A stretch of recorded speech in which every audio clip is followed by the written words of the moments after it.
सुमती नावाचा एक ब्राह्मण होता. तो व त्याची पत्नी एका वनात कुटी बांधून राहत होती. आजूबाजूला किरात वस्ती होती. शिकार करणे, रानमेवा गोळा करणे आणि त्या बाजूने आलेल्यांची लूट करणे अशी कामे करून ते आपले पोट भरत असत. पण ब्राह्मणाला मात्र यातले काहीच करता येत नसे. फक्त रानातील रानमेवा गोळा करून ते आपले पोट भरत असत. सुमती ब्राह्मण खूप गरीब होता. पोटभर खायला मिळत नव्हते, पण तो मोठा देवभक्त होता. त्याचा बराचसा वेळ देवभक्तीमध्ये जाई. रोज पूजा अर्चा होई, उपासना व्रतवैकल्ये होई. त्याची पत्नीही त्याला या कामात साथ देत असे. काही वर्षे त्यांचा संसार असाच चालला. मग त्यांना एक मुलगा झाला. तो वाढू लागला, पण त्याच्या तोंडात दुधाचा एक थेंब जाईना. त्याचे आईवडिलांना वाईट वाटू लागले. म्हणून एक दिवस सुमती ब्राह्मण गाय आणण्यासाठी नगरात जायला निघाला. कारण त्या वनात सगळीकडे किरात राहायचे. किरात म्हणजे भिल्लांची एक जात. त्यांच्याकडे गाय वगैरे काही नव्हते. म्हणून सुमती नगरात आला. सुमती एक सात्विक ब्राह्मण होता. त्याचे तेज त्याच्या चेहऱ्यावर होते. रस्त्यावरून जाताना तो विचार करीत होता, आपण नगरात आलो खरे, पण गाय मिळवायची कशी? कोणा धनिकाच्या घरी एखादे पौराहित्याचे काम करायला हवे होते असे वाटत असताना समोरून एक माणूस येताना दिसला. त्याची नजर सुमतीच्या चेहऱ्यावर लागली होती. त्याने सुमतीला नमस्कार केला. म्हणाला, भूदेव, आमच्या घरी आज 16 सोमवारच्या व्रताचे उद्यापन आहे. तेव्हा कृपया आपण याल का?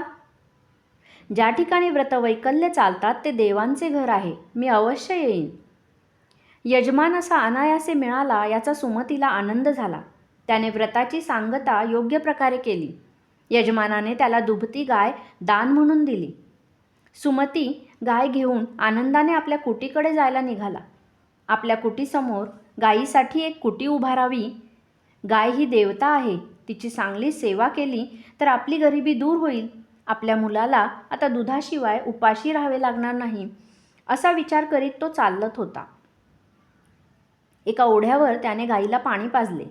थोडा वेळ विश्रांती घेतली आणि आता वाटचाल करणार एवढ्याच समोर 4 भिल्ल येऊन उभे राहिले. त्यांच्या हातात धारदार कुऱ्हाडी होत्या. इतके दिवस सुमती भिल्लांना पाहत होता. त्यांची त्याला कधी भीती वाटली नाही. कारण भीती वाटावी असे काही त्यांच्याकडे नव्हतेच कधी. पण आज स्थिती वेगळी होती. आज त्यांच्याकडे गोधन होते. त्यातला एक जण पुढे आला व म्हणाला, ए ब्राह्मणा, गाय कोठून आणलीस?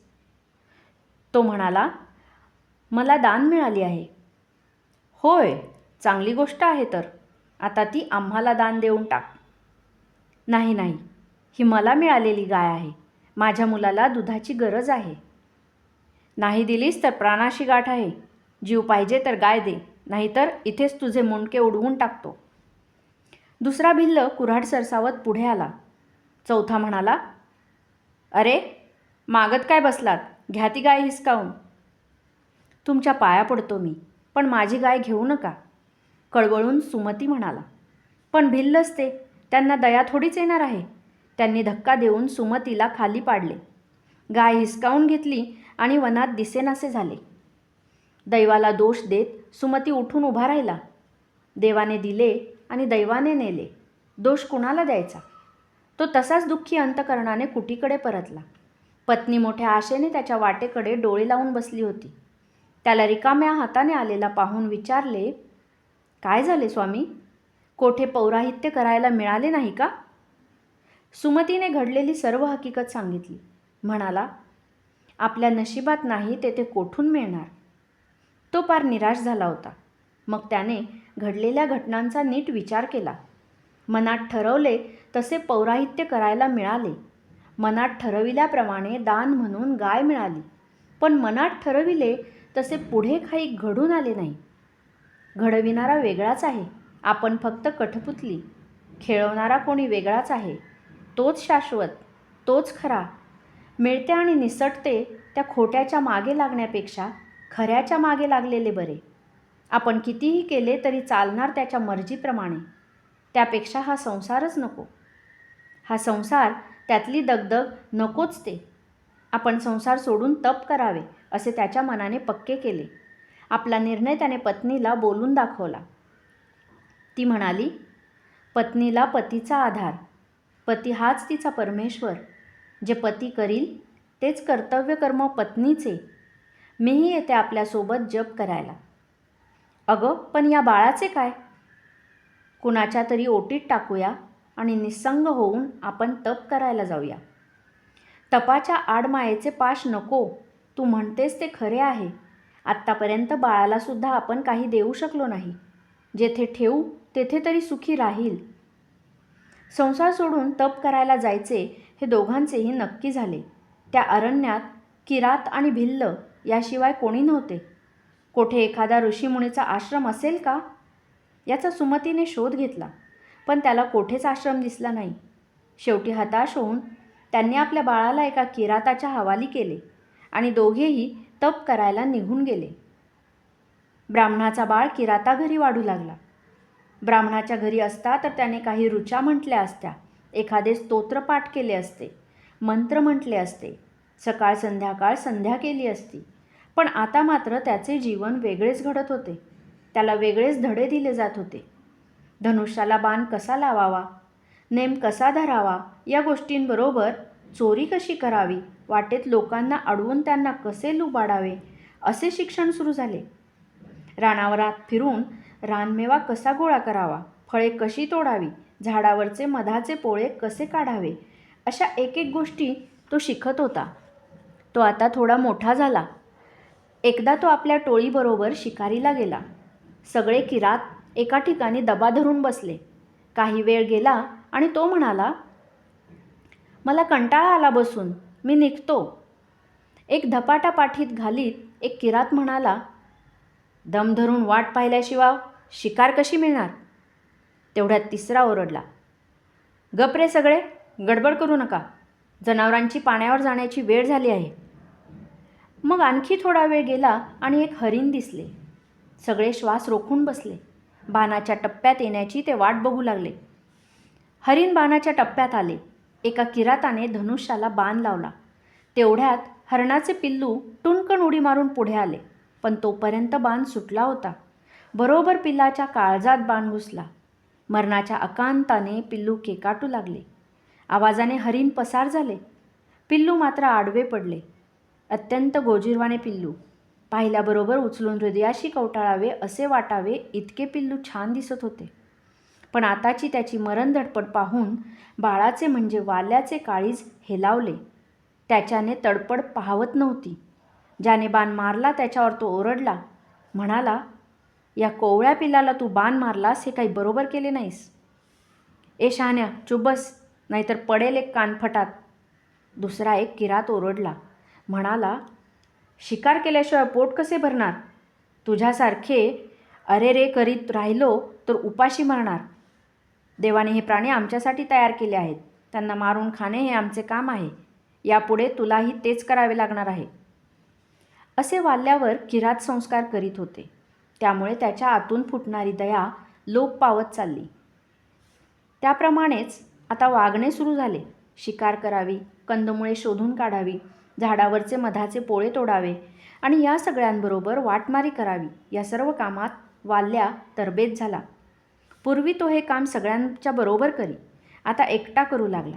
वाटमारी करताना वाटसरूकडून सगळे लुबाडून घ्यायचेच, पण एखाद्याने आपले धन देण्याची टाळाटाळ केली किंवा पळायला लागला तर त्याचा मुर्दा पाडायला वाल्या पाठीपुढे पाहत नसे. एकदा त्या बाजूने नारदमुनी जात होते. ते आपल्याच तंद्रीत होते. मुखाने देवाचे नाव घेत होते. मधूनच चिपळ्या वाजवत होते. वाटेवर वाल्या दबा धरून बसला होता. तो चटकन पुढे आला आणि नारदाची वाट अडवली.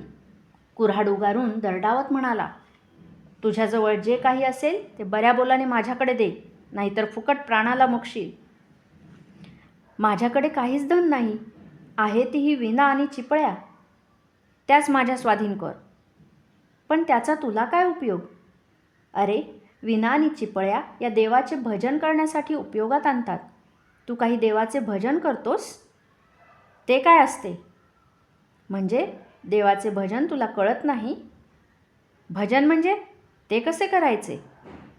अरे, हे जग चालविणारा जो परमेश्वर आहे त्यालाच देव म्हणतात. त्याचे भजन प्रार्थना करून त्याला आळवले तर तो माणसांचे भले करतो, त्याला हवे ते देतो. असे म्हणून नारद भजन म्हणू लागला. नारदाच्या भजनात वाल्या हरवून गेला. त्याचे सूर त्याच्या हृदयात मुरून राहिले. त्याची नस ननस थरथरली. वाल्या एका वेगळ्याच जगात पोहोचला. कसे वाटले भजन? नारदाने विचारले. फारच चांगले. त्याला जास्त काही सांगता येईना. नारदाने वाल्याकडे आता निरखून पाहिले. त्याचा बदललेला चेहरा पाहिला. आता मघाचे दरोडेखोरीचे भाव नव्हते. तो चेहरा फार सात्विक आणि भाबडा दिसत होता. नारदाने ताडले. दरोडेखोरी ही त्याच्या रक्तातली गोष्ट नाही. रक्तात काहीतरी वेगळे आहे. ही वरवरची गोष्ट आहे, ती काढली पाहिजे. नारदाने विचारले, बाळा, तू या दरोडेखोरीच्या धंद्यात का आलास? तू तसा वाटत नाहीस. मला तुझ्यात वेगळे गुण दिसतात. तू लोकांची लूट करून कशाला पापाच्या राशी उभ्या करतोस? अरे, हे पाप तुझे जीवन नरक करील. पाप? कसले पाप? गोंधळलेल्या वाल्याने विचारले. दुसऱ्यांचे धन हिसकावून घेणे, दुसऱ्यास मारणे हे पाप आहे. अशा पापाच्या योगे करून मनुष्य जीवन फुकट जाते. जीवन हे एकदाच मिळते, त्याचा चांगला उपयोग केला पाहिजे. नारदाने उपदेश करायला सुरुवात केली. वाल्या ऐकता ऐकता त्यात विरघळून गेला. कधी न ऐकलेल्या गोष्टी नारद सांगत होता. वाल्या पार दंग होऊन गेला होता. नारद म्हणाले, वाल्या, हे सगळे सोड. अजूनही तू सावरू शकतोस. आत्तापर्यंत झालेले पाप दूर करू शकतोस. ते कसे? तप कर, देवाचे नामस्मरण कर. तुझे सगळे पाप नष्ट होईल. हळूहळू पुण्य साठत जाईल. तू फार मोठा माणूस बनशील. लोक तुला वंदन करतील. जगात तुझी कीर्ती होईल. पण हे सगळे मला कसे जमेल? मी सांगतो तसे कर. आपोआप सगळे होईल, पण तुझी करायची तयारी हवी. मी तयार आहे. मग नारदाने त्याला राम नामाची दीक्षा दिली. राम राम या 2 अक्षरी मंत्राचा जप करायला सांगितला. वाल्या एका झाडाखाली मांडी घालून बसला. राम राम असा जप करू लागला. अनेक वर्ष गेली. आपण कुणाला तरी राम नामाचा जप करायला सांगितला हे नारद मुनी पण विसरून गेले. नारदाचे सर्वत्र भ्रमण असते. आज या देशात तर उद्या दुसऱ्या. एकदा नारद त्या बाजूने जात होते. तेथे पोहोचले आणि त्यांना वाल्या आठवला. नारद क्षणभर उभा राहिला. त्याची नजर समोरच्या वारुळाकडे गेली. वाल्या इथेच तर बसला होता. राम राम म्हणत. आता कोठे असेल? रामनामाचा जप चालू असेल की पूर्वीची वाटमारी? असा विचार करीत नारद वारुळाकडे आले आणि त्यांना कसलासा मंद आवाज ऐकू आला. कसला आवाज? कुणाचा आवाज? नारदाने आजूबाजूला पाहिले. कुणी दिसत नव्हता. आवाज तर येत होता. अगदी हळू कान देऊन ऐकल्यावर तो आवाज वारुळाकडून येत आहे असे त्यांना वाटले. ते वारुळाच्या आणखी जवळ गेले. कान लावला. तो काय आश्चर्य! आवाज वारुळातून येत होता. राम राम राम. नारद अंतर्बाह्य थरारले. हा वाल्याचाच तर आवाज नसेल? त्यांच्या मनातली हुरहुर वाढली. त्यांनी वारूळ खणले. पाहतात तो काय, वाल्या ध्यानस्थ बसला होता. दाढी मिशी वाढलेली.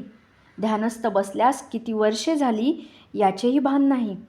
किती काळ लोटला माहीत नाही. मुंग्यांनी त्याच्या भोवती वारूळ उभारले हेही ठाऊक नाही. फक्त राम राम या नामातच तल्लीन होऊन गेला होता. नारदाने त्याला हलवून जागे केले. वाल्याने डोळे उघडले. समोर आपल्याला उपदेश करणारा नारद उभा. त्याने साष्टांग नमस्कार घातला. नारदाने उठून त्याला प्रेमभराने पोटाशी धरले. म्हणाले, तू आज तुझी तपश्चर्या पूर्ण केली आहेस. तुझे पूर्वीचे सर्व पाप धुवून निघाले आहे. तू आता पूर्वीचा वाल्या राहिला नाहीस. हा तुझा नवा जन्म आहे आणि तो या वारुळातून झाला आहे. तू वारुळाचा आहेस म्हणून वाल्मिकी. आजपासून लोक तुला वाल्मिकी या नव्या नावाने ओळखतील. तुझे नाव आता वाल्मिकी आहे. गुरुदेव, ही आपली कृपा आहे. आपण मला उपदेश केला नसता तर मी आयुष्यभर लूट करीत पापाच्या राशीत लोळत राहिलो असतो. पण आपण मला त्यातून बाहेर काढून हा ज्ञानाचा सत्याचा मार्ग दाखविलात. मी आपला अनंत उपकारी आहे. तू तप करून तपस्वी बनला आहेस. आता तुला महर्षी बनायचे आहे. जग उद्धारासाठी कार्य करायचे आहे. लेखन कार्य करून पाप पुण्याची संकल्पना जगासमोर स्पष्ट करायची आहे. म्हणून तू प्रथम वेद, उपनिषद, वेदांगे, शास्त्र, न्याय, नीती यांचा परिपूर्ण अभ्यास कर. त्यासाठी एका आश्रमाची स्थापना कर आणि तेथे राहून अध्ययन कर. आपली आज्ञा शिरसावंद्य गुरुदेव. नारदाच्या पाया पडत वाल्मिकी म्हणाले. कल्याणमस्तू. नारदांनी आशीर्वाद दिला. नारदाच्या सांगण्यावरून वाल्मिकींनी तमस नदीच्या काठी आपल्यासाठी आश्रम उभा केला. सकाळी उठावे, स्नानसंध्या करावी, वनात फिरून कंदमुळे गोळा करावी, फळे तोडावी, तोच काय तो आहार, आणि मग दिवसभर निरनिराळ्या विषयांचे अध्ययन करावे. जवळच्या ऋषीमुनींच्या आश्रमात जायचे, ज्यांच्याकडे जे ज्ञान ते मिळवायचे. असे करून वेद शिकले, वेदांग शिकले, उपनिषद, शास्त्रे, न्यायनीती यांचा अभ्यास पुरा केला. आता वाल्मिकी ऋषी बनले होते. वेदांच्या अभ्यासानंतर ते महर्षी बनले. त्यांच्या आश्रमात आता अनेक शिष्य येऊ लागले. निरनिराळ्या विषय शाखांचा अभ्यास त्यांच्या आश्रमात सुरू झाला. त्यांची कीर्ती दिवसेंदिवस वाढत चालली. एकदा एक तेजपुंज युवक त्यांच्या आश्रमात आला. वाल्मिकी आपल्या शिष्यांना व्याकरण समजावून देत होते. एका पिंपळाच्या पारावर ते बसले होते. इतक्यात त्यांची नजर समोरून येणाऱ्या युवकाकडे गेली. वाल्मिकी क्षणभर आपले अध्यापन विसरून त्याच्याकडे बघू लागले. तसे शिष्यांनी माना वळविल्या. तोपर्यंत तो युवक जवळ पोहोचला. त्याने नम्रपणे वाकून वाल्मिकींना नमस्कार केला. वाल्मिकींच्या तोंडून शब्द बाहेर पडले, कल्याणमस्तू. वाल्मिकींनी विचारले, कोण आहेस तू? मी भरद्वाज. अध्ययन करण्यासाठी आपल्याकडे आलो आहे. आपल्या आश्रमाची कीर्ती ऐकून मी मोठ्या आशेने आलो आहे. गुरुदेव, आपण माझा स्वीकार करावा. तुझी विनम्र शालीनता पाहून मी प्रसन्न झालो आहे. पण भरद्वाज, इथे शिक्षण घ्यायचे म्हणजे इथले सर्व नियम पाळून राहावे लागेल. मला मान्य आहे गुरुदेव. अध्ययनाबरोबर आश्रमातली कामे करावी लागतील, कष्टाची कामे करावी लागतील. त्याशिवाय गुरुसेवेचे फळ कसे मिळेल? गुरुसेवा ही माझा धर्म म्हणून करेन. वत्सा, शिष्य म्हणून तुझा स्वीकार करायला मला आवडेल. सांग, कोणते शिक्षण घ्यायचे आहे तुला? मला वेद शिकायचे आहेत गुरुदेव. तथास्तु.